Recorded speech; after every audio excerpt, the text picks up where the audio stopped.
feel like maybe you should tell a story or something. Well, you see, whenever I do these boxes, we just get through these boxes. That was your story? Yes. Oh. A story? I don't have any stories. You always have stories. Yeah, you do. Stories about what? About anything. How about this one time when you were at... At band camp? Yeah. I went to band camp. I know you went to band camp. Mm-hmm. What happened? Well, one story I can't tell. Oh. That's not surprising. Oh, there's the other story. I can't tell that one either. This one, the guy got in trouble. But he brought a... No, what was it? No, he found it. Yeah, it was freshman year band camp. It was Camp Crescendo is what it was called. If it's still there, I don't know. But where was it? That's back when we lived in Corn. I think it was in Kentucky. Okay. Camp Crescendo. And somebody in the band, I can't remember who it was now. This was like back in 1994, 3. So we were at band camp. Somehow he found a radio, like, projection, like you can like broadcast on. Like, oh my gosh. It's like he found it somewhere.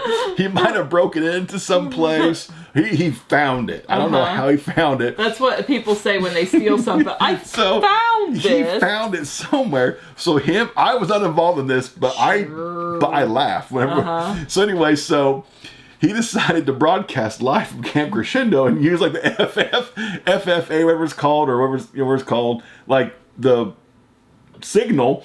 And so him and a few guys go into the woods there like at night, and they start broadcasting whatever frequency, and it's pretty vulgar and everything. Of course, we tune it into the frequency because back that was back when we had like Walkmans with the radios on, and we're listening to them just cracking up laughing. They're telling dirty jokes. They were being pretty. This went on for several nights.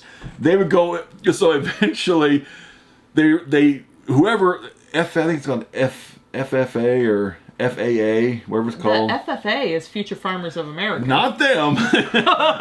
It's FAA, whatever it's called. I don't know. They like tracked down the signal of where it was coming from.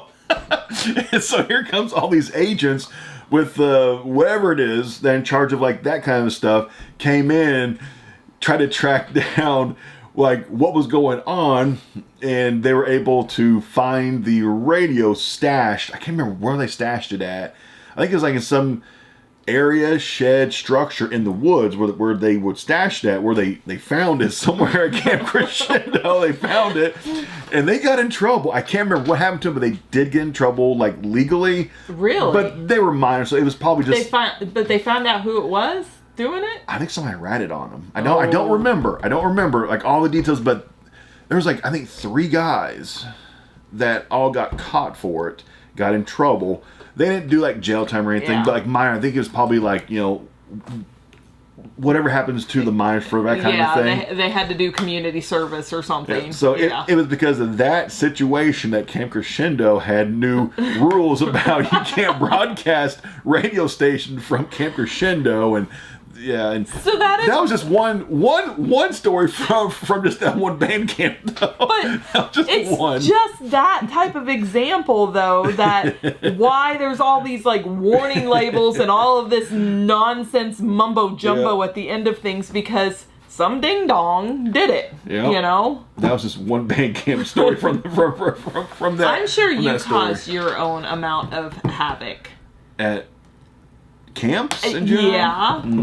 You were a bit of a rebel. You were like that quiet rebel because your dad was a school principal, and so you felt like you could just get away with anything. I've heard the stories. Anyway, so that is story time, and it has been completed with that special story. That is awesome. Yeah. All right. Camp Crescendo, shout out. If it's still there, it's probably not. It's probably been not. renamed or something. Yeah. Or now it's probably like a multi-function building. But it was a huge land where...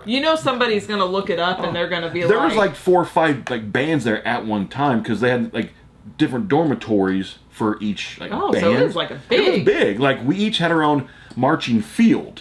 Like, dang. there was like 4 or 5 bands there, and they were far enough apart where if you're playing, it didn't really interfere with the other bands.